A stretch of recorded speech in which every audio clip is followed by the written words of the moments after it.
The esports moment that changed fighting games forever from IGN. So Daigo Umahara parrying every single kick of Justin Wong's Chun-Li Super in Street Fighter 3. Panoorin nga natin. Gaming history daw to. I don't know if I've seen this video before, but let's check it out. It's EVO 2004, the final day of the most prolific fighting game tournament in the world. And though no one knew it at the time, two fighting game legends, Justin Wong and Daigo Umehara, are about to make fighting game history when something that was thought to be impossible became known as EVO Moment 37. EVO mo. Okay. Whoa!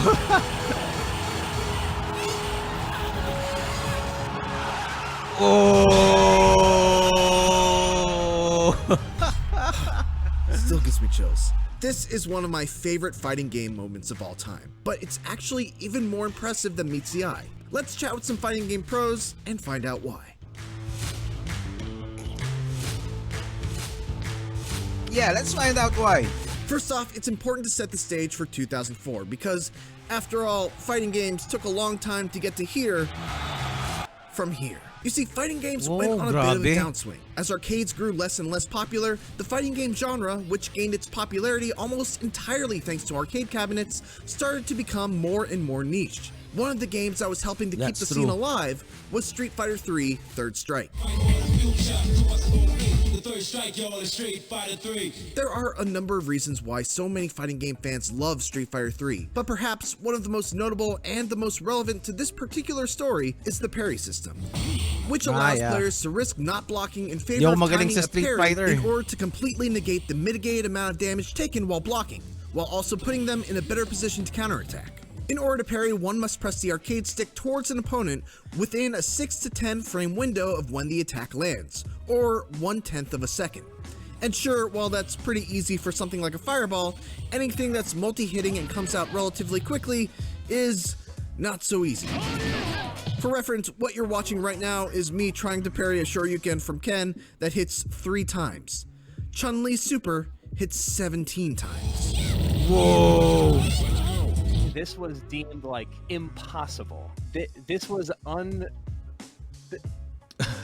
That's L.I. Joe, a professional Street Fighter player and just all-around cool dude who made waves back in 2016 when he was the sole US player in the top 8 during Street Fighter V's debut EVO on ESPN. Like so many other fighting game fans and players, Moment 37 left quite an impression on him, to the point where he vividly remembers the first time he saw it. I was at 8 on the Break in Dunellen, New Jersey playing Third Strike, and it was an arcade that had like a pool table in the background. They used to make what they call break steaks. They were just like cheesesteak sort of thing, and they had a computer behind where they were cooking the break steaks, and they were like, yo, Daigo parry Justin Super. I was like, what? That's impossible. Back in those days, we had no idea how good anybody was. This is James Chen, fighting game historian and commentator. There was no online play. Fighting game Daigo historian was just kind of that legend. It was like, oh my god, Daigo the Beast.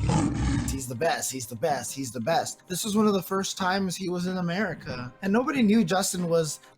Grabe, parang ano yun parang Samurai X. 'Di ba? Parang merong malupit tapos dadayuin mo pa. 'Di ba? Parang anime. That good at Third Strike at the time. Tapos ano siya? Tapos video game gamer, 'di ba? We all knew he was a good MVC2 player. And so when he started beating Daigo, everybody was like, whoa, what is happening? I'm like, where is it? And I remember leaning over the table, like trying to see the computer, and I watched the video and I couldn't believe it. Of course, no one on earth knows this clip quite like Justin Wong himself. Okay, don't do it. Don't do it. Let me change time. Don't do it. Oh, it's over. I think I saw this like a billion times already. Hindsight is 2020, but another one of the most interesting aspects of this clip is that his decision to use the Chun-Li Super here was a good play to make. Daigo was at such a low life that if he had just blocked the Super, he would have been defeated by chip damage, and again, the idea of parrying all 17 kicks was thought to be impossible. We always had like these rumors where like, oh yeah, it's impossible to parry Chun-Li's super. It's a for sure win. You can even hear in the crowd, "Let's go, Justin!" It's one of those things where like, yeah, you know, chip him out, it's over. And then the parry starts happening, and you see me as a kid just trying to mash out, like, because it's like Daigo Michael it's an Jordan arcade, ng like, Street side by Fighter side. daw. So if I'm like mashing, maybe I can like kind of confuse my opponent or make him mess up. But Daigo kind of got, you know, he had the little cardboard wall, and then that saved him from get him off his rhythm.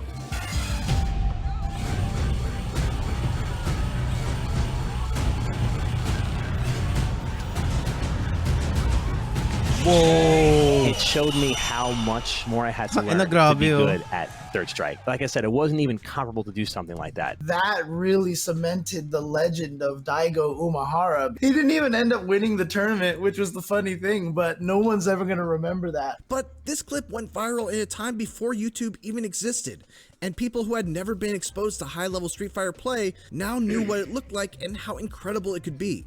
It's just really inspiring. It shows that sometimes the things you once thought may be impossible can be done. When Third Strike Online came out for the Xbox 360, they had a trial mode where parry Chun-Li's super, right? So they even used the Momment to put it in a trial mode sequence, which was pretty cool. This clip has definitely inspired so many people to keep continuing playing fighting games. Everyone started playing Third Strike in America, and I think a lot of people from like around the world started playing Third Strike.